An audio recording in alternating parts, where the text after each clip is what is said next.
দোকানের কেনা আইসক্রিমের চেয়ে কিন্তু ঘরে বানানো আইসক্রিম অনেক বেশি স্বাস্থ্যসম্মত। আর এই কথাটা চিন্তা করেই কিন্তু অনেক গৃহিণী চায় ঘরে আইসক্রিম বানাইতে, কিন্তু আইসক্রিম বানানোর উপকরণগুলো অনেক বেশি দামি, আবার অনেক সময় খুব সহজে পাওয়া যায় না আশেপাশের দোকানে। এজন্য তারা বানাইতে পারে না। ওইসব গৃহিণীদের কথা চিন্তা করেই খুব সহজ একটা রেসিপি আজকে আমি দেখামো।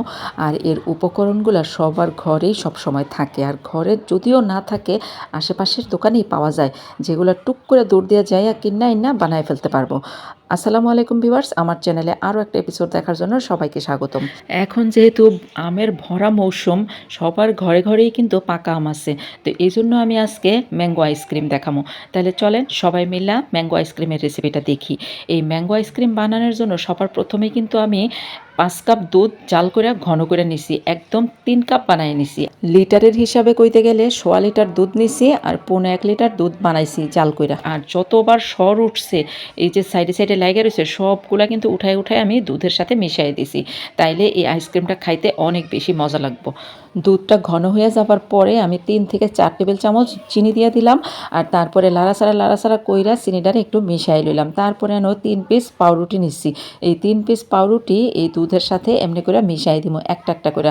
দুধের সাথে পাউরুটি মিশাইলেই কিন্তু পাউরুটিগুলো একদম গইল্লা দুধের সাথে মিশা জায়গা। এই যে এরকম করে মিশাই দিব। তো মিশানোর পরে মনে হইতাছে কি একটু পাতলা পাতলা, আরও একটা দেওয়ান যাইব। তারপরে আরও 1 পিস পাউরুটি দিয়ে দিলাম। তো এটাও খুব সুন্দর করে মিশাই লইলাম। মিশাইয়া লাড়াচাড়া করতেছি। আর চুলার আগুন কিন্তু এখন মিডিয়াম টু লো হিটে আছে। এই অবস্থায় নাড়াচাড়া করতে করতে এরকম একটু বলক আইছে, এরকম ছোট ছোট করে একটু বলক আইছে। তারপর লাড়াচাড়া কিন্তু করতেই হইব, নিচে যাতে লাগিয়ে না যায়। আর এখন এইরকম ঘন হইছে। এগুলা কিন্তু অনেকক্ষণ ধরে জাল করার কোনো প্রয়োজন নাই। এই যে এরকম একটু থকথকা ঘন হইব যখন, তখন এই যে এরকম করে একটু বলক খাইব, তখনই বুঝবেন যে এটা হয়ে গেছে। তো এটা কিন্তু আর বেশি লাইরে সাইরে ঘনকরণের দরকার নাই, এটা ঠান্ডা হলে কিন্তু আর একটুখানি ঘন হইয়া যাইব। তো এখন আমি চুলাটা বন্ধ করে দিলাম, আর অপেক্ষা করবো এটা একদম পুরোপুরি ঠান্ডা হওয়ার। তো কিছুক্ষণ পরেই কিন্তু এটা ঠান্ডা হয়ে গেছে। এই যে দেখেন এটা এইরকম ঘন হয়েছে, কিছুটা পায়েসের মতন দেখা যাইতেছে। বুঝতে পারছেন না ব্যাপারটা? তারপরে এখন এর মধ্যে আমি অনেক বড় সাইজের একটা পাকা আম টুকরা টুকরা করে কাইটা এর মধ্যে দিয়ে দিলাম। আর তারপরে একদম বয়মের থেকে কাইট কইরা 2 থেকে 3 টেবিল চামচ গুঁড়া দুধ দিয়ে দিলাম। আর তারপরে কনডেন্সড মিল্ক লইছি। কনডেন্সড মিল্ক এমন আশ্রাইলাম, তারপরেও চামচতে পড়লো না। দেখছেন কি অবস্থা? এই যে এমন খোঁচায় খোঁচায় ফেলাইতে হইলো। দিয়ে দিলাম কনডেন্সড মিল্ক। আর তারপরে লইছি হইলো দুধের সর। এই দুধের সর না আমি সব সময় জমাই, প্রতিদিনের দুধের সর এমনি এমনি থুইয়া দিই, ডিপ ফ্রিজে রেখে দিই।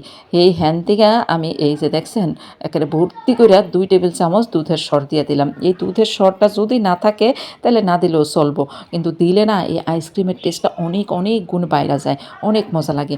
তারপরে আমি এই হ্যান্ড ব্লেন্ডারটা দিয়া একটু ব্লেন্ডার করে নিতেছি। আপনারা চাইলে কিন্তু ওই যে বড় ব্লেন্ডারের যে জারগুলা হয় ওইগুলাতে নিয়ে একেবারে সুন্দর করে ব্লেন্ড করেও নিতে পারেন, কোনো ব্যাপার না। আমি এটা দিয়া করলাম আর কি। তো এইভাবে সুন্দর করে একদম স্মুথ করে ব্লেন্ড করে নিতে হইব। তো একবার এইভাবে স্মুথ করে ব্লেন্ড করে নেওয়ার পরে এই যে সাইডে সাইডে লাগিয়ে থাকে যে এইগুলারে আবার স্প্যাচুলা দিয়া না এমনি সামনে আইনা লইতে হইব, নাইলে ওটি কিন্তু হাড়ির চারপাশে লাগেই থাকে। সামনে আইনা নিয়ে তারপরে আবারও একটু ব্লেন্ড করে নিতে হইব। আবার ইচ্ছা করলে কিন্তু আপনারা ওই যে বিটার মেশিন আছে না, বিটার মেশিন দিয়েও বিট করে নিতে পারেন। তো যেমনিই হোক মানে এমনি একটু স্মুথ করে নেবেন, যাতে দেখতে সুন্দর লাগে আর আইসক্রিমটা খাইতে ভাল লাগে। আর যেই সব আমের মধ্যে আঁশ আছে ওই সব আম কিন্তু ব্লেন্ড করে একটু চাইলা লইতে হইব। আইসক্রিমের এর চেয়ে সহজ আর কোনো রেসিপি আছে? আমার তো মনে হয় না। এটাই হলো সবচেয়ে সহজ রেসিপি। আর তারপরে এই যে ব্লেন্ড করে নেওয়ার পরে আমি আইসক্রিমের যে বক্স আছে সেই বক্সের মধ্যেই ঢাইলা নিলাম। আপনারা ইচ্ছা করলে কিন্তু আইসক্রিমের মোল্ডে নিতে পারেন, আবার তারপরে ছোট ছোট কাপ আছে এই যে এইরকম, এই কাপের মধ্যে নিতে পারেন। আর যারা নাকি খাবার টাবার সেল করেন তারা ইচ্ছা করলে কিন্তু সব আইসক্রিমই এরকম ছোট ছোট অনেকগুলা কাপে বানাইতে পারেন, বানাইয়া এগুলো সেল করতে পারেন। তো বুদ্ধিটা কিন্তু সুন্দর, ঠিক না? তো এইভাবে যদি সেল করেন তাহলে কিন্তু খুব ভালো সেল হইব। তারপর আইসক্রিমগুলো বক্সের মধ্যে এইভাবে ঢালার পরে উপর দিক থেকে আমি এই যে আম ছোট ছোট কিউব করে কেটে রেখে দিয়েছিলাম আগেই, সেইগুলো এভাবে দিয়ে দিলাম। এটা কিন্তু অপশনাল, না দিলেও চলে, তবে দিলে খাইতে একটু বেশি ভালো লাগে।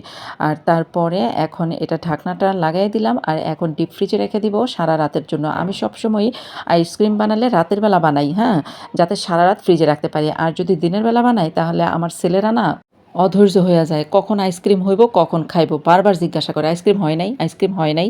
তো এই জন্য আমি সবসময় রাত্রে বানাই, আর জিজ্ঞাসা করার অপশন নাই, সারা রাত ফ্রিজে থাকে। তারপরে এখন বক্সটা সারা রাত ফ্রিজে রেখে দিলাম, সকালে বক্সটা ফ্রিজ থেকে নামাইয়া নিয়ে আইছি। এই যে দেখেন কি যে সুন্দর হইছে, একদম জৈমা সুন্দর আইসক্রিম হয়ে রয়েছে। আর এই যে ছোট কাপটা দেখেন, এটা কি সুন্দর না?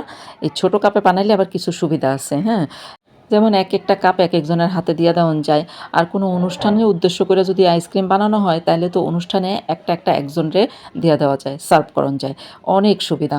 তো দেখছেন আইসক্রিমগুলো কত সুন্দর হয়েছে, আইসক্রিমটা খাইতেও কিন্তু অনেক মজার ছিল। দেখলেন তো ম্যাঙ্গো আইসক্রিমের কত সহজ একটা রেসিপি। এই ম্যাঙ্গো আইসক্রিমটা বানাইতে গেলে এর উপকরণগুলো নিয়ে কিন্তু কোনোই সমস্যা নাই, খুব সহজেই ঘরোয়া উপকরণ দিয়া আপনারা এইরকম ম্যাঙ্গো আইসক্রিম বানাই নিতে পারবেন। আর আপনাকে বাচ্চারা মজা মজা করে খাইব, আপনারাও খাইবেন। আমার আজকের এই ম্যাঙ্গো আইসক্রিমের রেসিপিটা ভাল লাগলে আমার চ্যানেলটা কিন্তু সাবস্ক্রাইব করে রাখতে পারেন। পরবর্তীতে আরও সুন্দর সুন্দর মজার মজার রেসিপি দিব। তো আজকের মতন এই ম্যাঙ্গো আইসক্রিমের রেসিপিটা এই জায়গায় শেষ করতেছি। আবার দেখা হবে আপনাদের লগে নতুন কোনো রেসিপি নিয়ে, নতুন কোনো ভিডিওতে। ততদিন আপনারা ভালো থাকবেন, সুস্থ থাকবেন, মিরাকেল কিচেনের সাথেই থাকবেন। আল্লাহ হাফেজ।